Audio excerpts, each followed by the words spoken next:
I'm Josh Whittle. I'm here with Mr. Wendell Hollins. Mhm. Today, we're going to talk about jazz music.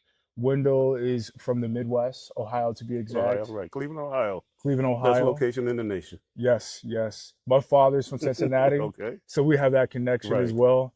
I just wanted to go over how jazz music was back when you were growing up as a child and how it was introduced to you. So, my first question today was what was your first introduction to music? My first introduction to music was my father. And my father actually played in a jazz band. He had a regular day job at a bakery, but he played in a jazz band at night. Now, this is how far back it went. And back then, there weren't any keyboards. He actually had a piano that he put on the back of a trailer to go to gigs. So that's how I was first introduced to jazz, was through my dad. So what decade was this exactly? Was this the 50s, the 60s where they weren't having keyboard? This was in the 60s. I was born in 1957. I was about 4 years old when I first realized about jazz. Jazz music. Yes. Wow. What was the name of your father's jazz band? Do you know? I honestly never knew. Never knew. Yeah, I knew he played, but I never knew the name of the group. Okay, okay. Do you come from a talent like a talent music background with your family? Yes, Any yes. other My people? grandfather, he's in the church music, which is where my dad got it from. Then I got it from him. And what I was, yeah, 4 years old. I remember they tried to get me to play the piano, but I was always strong-willed, and I fought and fought until they gave up. Really? So I wish I wasn't so strong-willed. I was the same. I was the same with my mother in the saxophone. She was really strong-willed with me trying to play Hmm. the saxophone, but I wanted to do the drums. But she was like, "We don't have money for that." Okay, got you, got you. Okay. What was the Midwest listening to when you were growing up? I was growing up, the main thing we were listening to like music like Miles Davis, John Coltrane, the old school jazz, Mhm. instrumental. I actually call jazz thinking man's music. I want to think I put on some nice instrumental jazz, some Miles Davis, John Coltrane, and I just chill. Mhm. Yeah. And I like all genres of jazz, but that's my preference. Okay. Okay. I was going to ask then, do you believe the Midwest was shaping your taste in music growing up? I didn't know I didn't have anything to compare with. Okay. That's all I knew was Okay. the Midwest, and I knew the jazz that I was surrounded with. And so that I can't, so yes, by Yes. default, because I didn't have anything to compare it with. Growing up in the Midwest, Hmm. you guys were spoiled with, the soul music coming out the Yeah, Midwest. right. Motown. OJ's, Cleveland, Yes. Ohio, Leo's OJ. Casino on Yeah, Euclid Avenue. Yeah, that's where they got started. for real, the Yes, OJs. yes. Wow. If I'm not mistaken, there's a couple more people that came from Midwest. Temptations, Bobby Womack, Bobby Womack. yeah, Kool and the Gang, they're Ohio. Yes. Of course, they're Ohio players. Mhm. Just various groups like that. I remember my dad's favorite song from Cool and the Gang was Summer Oh Madness. yeah, oh yeah. Yeah. That's enough. We want to chill out. Summer Yes. Madness. Yes. Not even say just straight instrumentation and musicianship. Hmm. Yeah, yeah. Yeah. And um, Maggot Brain by Funkadelic is Ooh. another one. Yes. Yeah, they got a 27-minute one. I love that album. Yeah, yeah, I think the first song is it's like a really good guitar solo. yeah. It's like very very Right, long. right. Yes. Yes. And Eddie, what's Eddie's last name? But George Clinton told him, "Play as if your mother died," and that's what he played. Yeah. Because George Clinton was a genius. He just let people play. Yes. He said, "Just think about if your mother died, what would you play?" And that's what he played. Playing that blues. So yeah, Good it blues was it music. was nice, man. It was nice. Clinton is the guy that started Parliament and Funkadelic. Hmm. Yes. Yes. Yes. And he's behind a lot of other music he never got credit for, nor did he get paid for it. He's a gem. Yes, he is. Yes. Yes, he is. Give me the details on going to a jazz club when you were a young man. Well, I didn't really go to jazz clubs when I was young. I was like a typical kid. I was just out playing. But when I grew up, my thing about jazz was the people and the vibe, right? I used to travel for AT&T in Bell South. And my goal was in the morning, LA Fitness, in the afternoon after I finished working, find me a jazz club at night. I'd be in Seattle, jazz club. I'd be in Dallas, a jazz club. So all the different genres, all the different flavors of jazz. Where there's one that's a hole in the wall place in Dallas called the Balcony Club that was really cool.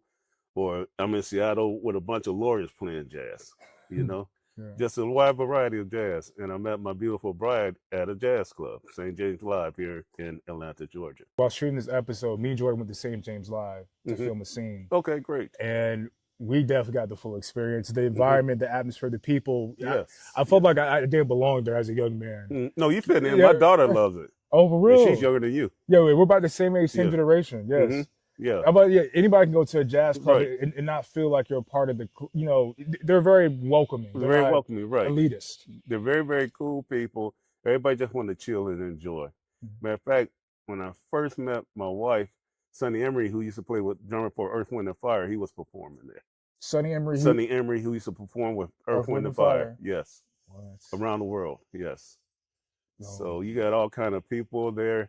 Another thing that I don't know if you've ever gone to a jazz jam session where everybody just comes together. I may not know you, you may not know me. I got a harmonica, you got a horn. We just play. We play off of each other. Wow. I wish I could have experience to do that, but music has gone digitized, and people are learning how to make music on computers and not the instrument now. So, but Go to Napoleon's. Napoleon's. It's in right off of North Druid Hills Road. Okay. In a place called the Grove. It's an area called the Grove. Yes. Napoleon's every Monday night. Joe Granson, you may have heard of him. He's got a big band. And he has a jam session every Monday night. This place is on the east side in DeKalb County. And he was right. He was a natural.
How would a person judge someone listening to jazz back in the day, Mhm. when you were traveling a lot, Mhm. how would somebody you think that's not used to jazz, who's never experienced it or been young, Mhm. how would you think they would view a person that really gets down to jazz? I think they would view a person who got down to jazz as real, genuine, knows what they're about, and just don't want to hurt anybody, but won't let anybody hurt them either. I think those are the keys. It's just mellow, just enjoy life, living life to the fullest. Would you agree that jazz is a more of a sophisticated genre than more of a feelings genre? Because jazz has a lot of music theory. Yeah, I think it's a little bit of both, but if I had to say between the two, yeah, sophisticated. Yes. But the thing about it is you got to really pay attention to the notes, because you can miss a lot of the sophistication in jazz music by just listening to the surface, without listening to the bass, the drums, that whole combination that comes together. Yes. I was going to say with jazz music, there's so much improvisation. Yes. And bridges. Yes. And people that are Generation Z and millennials are so used to hearing the chorus. Mhm. The songs move shorter. Right. But with jazz music, it can take you on a journey. Exactly right. Sometimes I feel like sometimes we listen to jazz music. It's not really like a product that's meant to be sold, but it's just like a canvas and a piece in a moment in time. It's a piece of it's like a work of art. Yeah. It's like a painting. I'll give you an example. Years ago, there's a Yellow Daisy Festival in Stone Mountain Park, and there's a black artist came up from Alabama. He's very well known. I forgot his name. But my son Jason, when he was a child, right? And the artist said, "Hey, you want to paint? This is a very expensive painting," and he gave the brush to my son, and he let my son paint on it just a little bit, right? And the point was, and then he corrected it. He said, "It's just like life.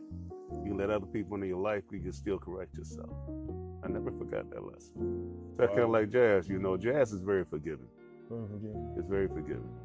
Do you believe jazz imitates life? I think life imitates jazz. Why is that? Why is that? Because in life, you got all these complications, you got all these different perspectives, right? But if you really live your life to the fullest, right? Just like jazz, it's just pure. You just adapt, If you make a mistake, nobody knows unless you're a jazz musician, you're not gonna say, "Hey, I messed up." You just say, "Hey, everyone's, man, that was cool." Yeah. But you messed up. So everybody's coming together.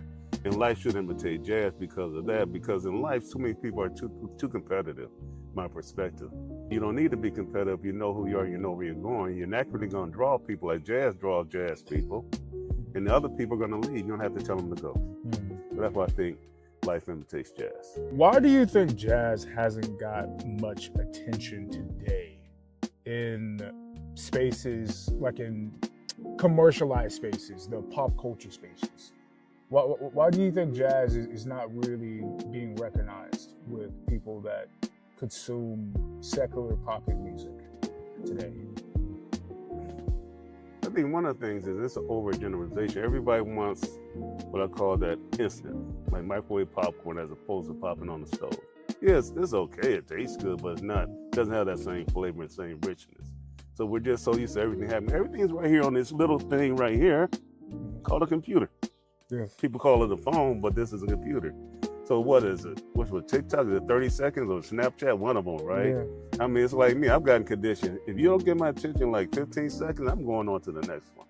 So jazz takes you the time to contemplate and to relax, and I think people aren't conditioned for that. People are used to say, if it doesn't hit me now, I'm out. And I think it's a psychological thing that's a detriment to people, I feel. Yes. People need to be more introspective. People need to really listen to the notes, not just, hey, hit me, let me go. Think of jazz. What type of environment comes to your mind? If you can just paint a picture of the perfect spot for you to listen to jazz music. It sounds weird, but I already know the answer. All right. Middle of the ocean, raging sea, and I'm a bird perched on a rock, and I'm a tweet. I've got peace no matter what's going on around me. That jazz music makes me feel peace. Middle of the ocean, on a rock. On a rock, I'm a bird, and I'm asleep. I'm not worried about anything. I'm just listening to the waves, and the waves are the jazz music. You don't have it takes whatever you're going through. For me, I put on jazz. My life is cool, and it resets me. Yeah. So stuff can swirl around me. I'm good. Okay. I got music. I like Miles Davis. One of my favorite ones is Kind of Blue. He's got an album called Kind of Blue. Another one called So What. First time I met my wife's father, we were listening to jazz music in Massachusetts, sitting at the breakfast table. He's going back and forth just to the rhythm, and we're just zoning out together. That's beautiful. Yeah. I guess it's revalidated that music brings people together. It really does. Yeah. And it's like my friend Jordan. We used to go to St. James Live even before I met my wife. And he's like Miles Davis. He goes off into some zone, right? He used to play keyboard for Barry White overseas. He goes off in his zone. I just listen to the jazz music. And then we come back for wherever we adventure to in our heads, we drive home together. I don't think of any other genre of music that you can do that. Yeah. Well, you can't. You can't. It's impossible. I have some things for you that I want to get your opinion on. Sure. This is my father's. Oh, really? Yes. Okay. Miles Davis, Bitches Brew. I love this. I wanted to get your opinion about that album or any song from that album. Okay. Yeah. First of all, you look at the cover, right? You show the camera. Yeah. You look at the cover, right? It says a lot. And you can interpret this cover in a lot of ways. It's just like jazz music. You're not getting the same music, but we interpret it different ways. So that's the first thing. This represents jazz. Just takes me away. I can see this different ways depending on my mood and interpret it. Bitches Brew is a nice one. It's 26 minutes long. And it's just, again, I'm repeating myself, but very introspective. You know, I close my eyes when I listen to it. Wow. And I just reset. Yeah. And I'm taken somewhere that may not even be on Earth. You know, kind of like if you look here, in the top of the head, and it's just a trail going somewhere out in space. That's the way I interpret it, right? And that's me, just going off somewhere. And when it ends, I come back. Wow. Yeah. That's like an out-of-body experience. Yes, it really is. Yeah, you just described that. Yeah. Mm-hmm. Wow. I have some more than for you. Sure. Yes, we can put this on the table real quick. We got to do Quincy Jones. Oh yeah, Juke Joint. Yep. Quincy Jones, Juke Joint, and I also have his best hits. West Cool Joe, Mean Joe. Yep. Yeah. Stomp. Is it Love That We're Missing? Oh my God. Oh my God. Heaven's Girl. Now that's a song. That's a song? That's a song right there. Oh my God. That's a bad song. All of these are nice, but that one right there, yeah. You know that one called The Dude? That's another one by Quincy Jones. He's worked, with Frank Sinatra, Michael Jackson. Yeah, very talented. Ray Charles. Very talented. Anybody from the back of his this album, 4 CD album list that you really like that he worked with? You see on there? Lionel Hampton. Big name there. Good God, she's about 400 years old now. Cannonball Adderley, Dinah Washington, Ray Charles, of course, Billy Eckstine, Duke Ellington. Oh yeah.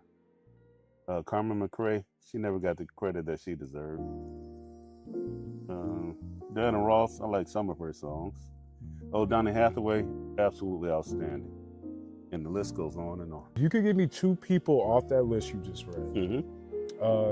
Which one do you suggest that the audience should listen to off that list that Quincy Jones is on? I'm scanning it again. Take your time. Carmen McRae, because she's underrated. And Donny Hathaway. Donny Hathaway. Donny Hathaway would be the first one. Donny was a genius, and his daughter, Layla Hathaway, followed in his footsteps. Layla Hathaway? Yes, that's his daughter. Yes, we've seen her about 5 times. Wow. Just some sharp people. Brother Johnson are really good too. He had about 1 or 2 songs. James Ingram. Oh, Luther Vandross. I didn't know he collaborated with Luther Vandross. Okay. He did? Wow. Stevie Wonder. Dang. Yeah, he's probably the greatest producer. Mm-hmm. Yeah. Now, here's the thing about Quincy Jones. There's a song called Just a Man.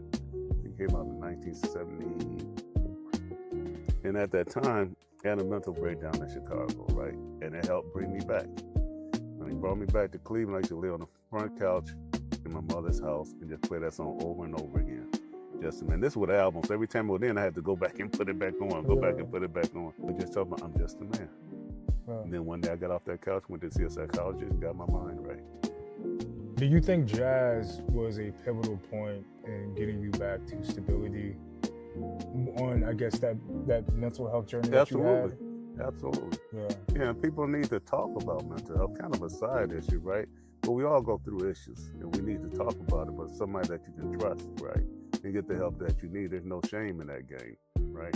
So yes, it brought me back. If my leg was broken, I go see a doctor. My doctor was Jazz. Dr. J, Dr. Jazz. Dr. Jazz, Yes. right. Dr. Q, Quincy Dr. Q, Jones. yeah, Dr. Just Q. a man, yep. Yeah. Now that's an album that's not a bad song on. It's called Body Heat. Body. Body Heat by Quincy Jones. You give me the whole blueprint on how to have a really good time. Maybe I could play like at a party one time. People Absolutely. might see what Oh, happens. yeah. I have one more for you. All right. It's gonna be George Benson and Al Jarreau. Oh, yes. Al died too quickly. What are your thoughts about Al Jarreau? Al was about improvisation. His voice was an instrument. It really was. I enjoyed it because it was very unique. You could listen in that first note, you knew it was him, you know? And he didn't need any instruments. His voice was his instrument. He would be scatting, right? No, he'd be kind of by scan, but it would be words. But you have to listen. It's kind of hard to describe. But you have to listen to Al Jarreau. You'll know it when you hear him, though. And George Benson, he's just smooth with reason. That's my favorite song by him. Man, you're bringing me back. You're making me happy. You're making me peaceful. I appreciate that. Yes, sir. Got to. Yeah, that's nice. Do you think jazz purists like yourself, and yourself, yes, I am, can introduce younger generations to more marketable subgenres of jazz?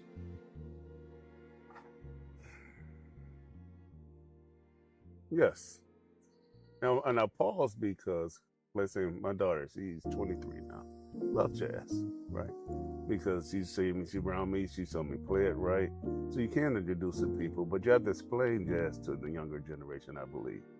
You know, it's not that instant coffee. It's that coffee that you had to ground the beans and put the hot water in and kind of wait a little bit, you know. But you also got to describe to them the benefits of jazz as far as the mental health issues. Yes. Yeah. I truly believe jazz is so soft on the ears that if you can lock up with the percussion, you know, the rhythm section of the bass and the drums, and then you have, you know, the melody, the harmony comes in. And if you listen to instrumental jazz or vocal jazz, Right. if you can lock up with that, it can take you on the smoothest ride down a cosmic river. I agree. It can lead you to a place of understanding, and not a place of like knowing, but a place of feeling. Right. Agreed. I always tell my lady that you don't remember things through knowledge, you remember them through feelings. Okay. I like that. It's basically a way like nostalgia. Mm-hmm. You know, the best way people remember stuff is through nostalgia. Mm-hmm. Like, how did that situation make you feel? Oh, I can tell you a story real quick about it. Right. Yes. Every detail, yeah. Mm-hmm. So that's what it is really for me as well. Okay, great. Yeah. Great. Hopefully your daughter's experiencing the same. Oh yeah, her and her boyfriend. They go to St. James a lot. Double day. I gotta take my lady. She'll enjoy it. She'll enjoy it. She will. How about this then? Is jazz floating or flocking? Is it staying put in America or is it being cherished more overseas? Jazz is definitely floating overseas. A lot of jazz artists, because of racism in America, they didn't get the credit they were due. They had to go overseas to get the recognition. And once they were recognized overseas, they would come back. Another issue with jazz is they would say, you are a great jazz musician, right? If they took your music, they would put a white person on the cover, so they never knew who you were. Yeah. Or someone else would just take your music and then copyright it, and then you will lose out on it. So there's this lost art of jazz, especially for Black people. And not a racist statement, you can just research it. I think what the artists that kind of went through that more of a white American branding and the audience not knowing that this was made by a Black man was like Nat King Cole If I'm also not mistaken, I think, oh my gosh, what's the man's name that made What's Going On? Marvin Gaye, my Marvin guy. Gaye. I Yeah. think Marvin early on. You know when Mhm. Marvin Gaye, like Marvin Gaye came out saying he wanted to be like the Black Frank Sinatra and everything, appeal to the bigger, Right. more commercial white American audience and stuff, or bring it over to make it crossover. But a lot of people did go through that. Yeah, I'll give you an example. Bobby Rush, you ever see That's My Boy? He's 94 years old, he's still performing. Raunchy as hell. He's a blues singer, right? Yeah. But he said, when he would go, sometimes he had to play behind the curtain.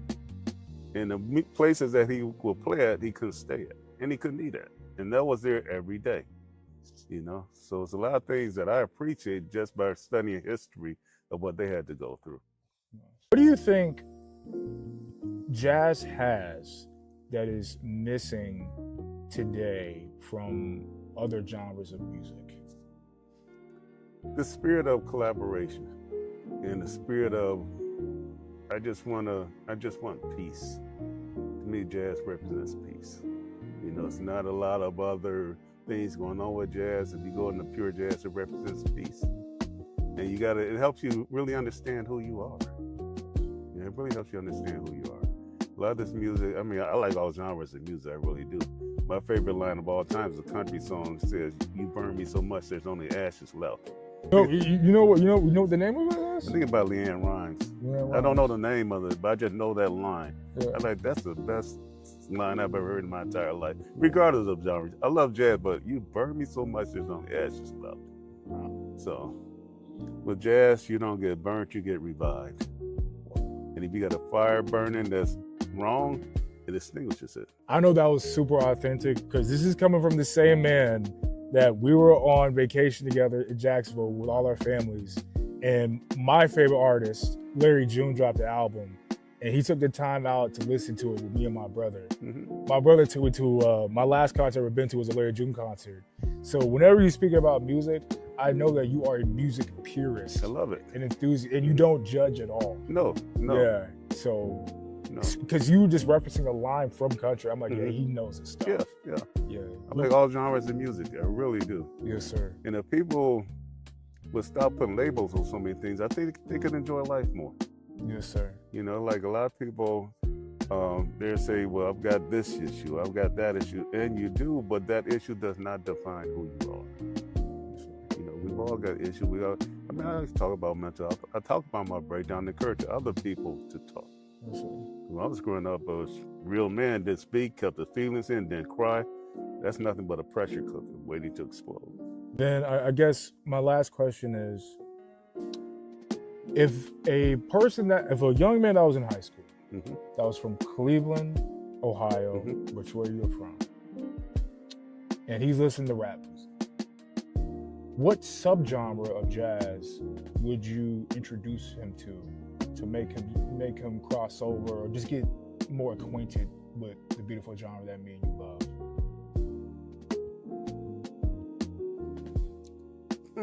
More of straight ahead jazz.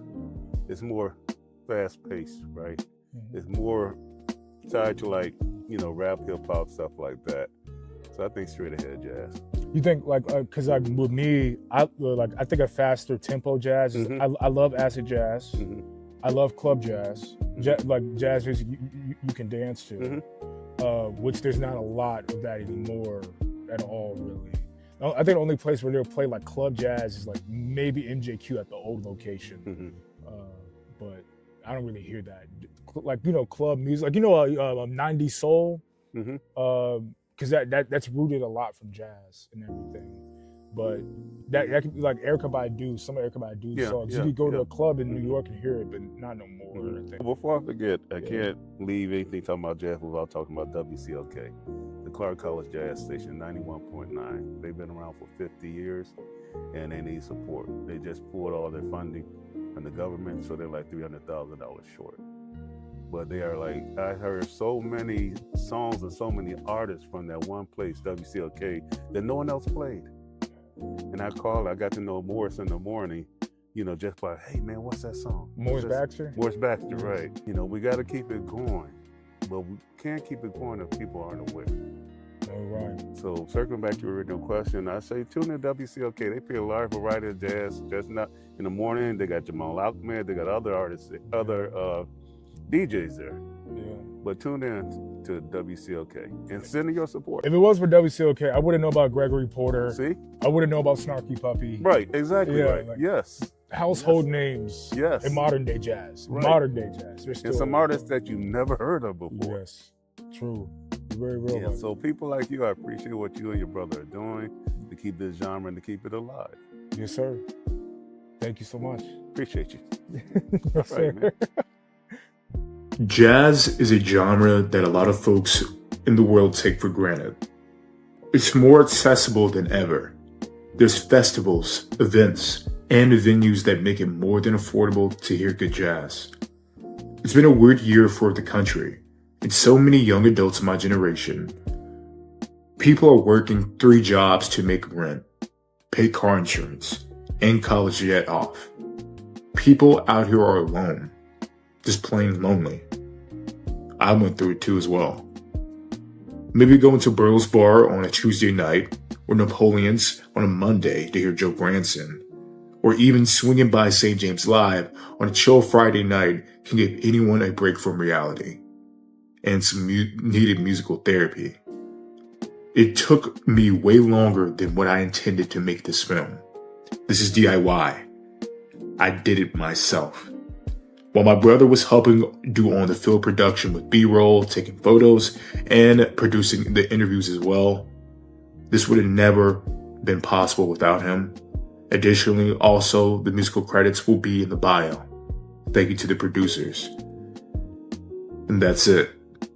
It's the beauty of it.